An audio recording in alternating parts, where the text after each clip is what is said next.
Hi, I'm Mia and I'm going to show you how to French braid your own hair. First, take a small section of hair from the top of your head and go ahead and split it into 3 equal sections. Hold the middle and left sections in your left hand, keeping them separate.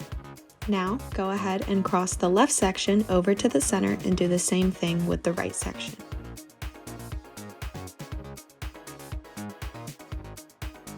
Once you've finished the first part of the braid, grab a small section from the front of your hair to add to the left section and then cross it over to center.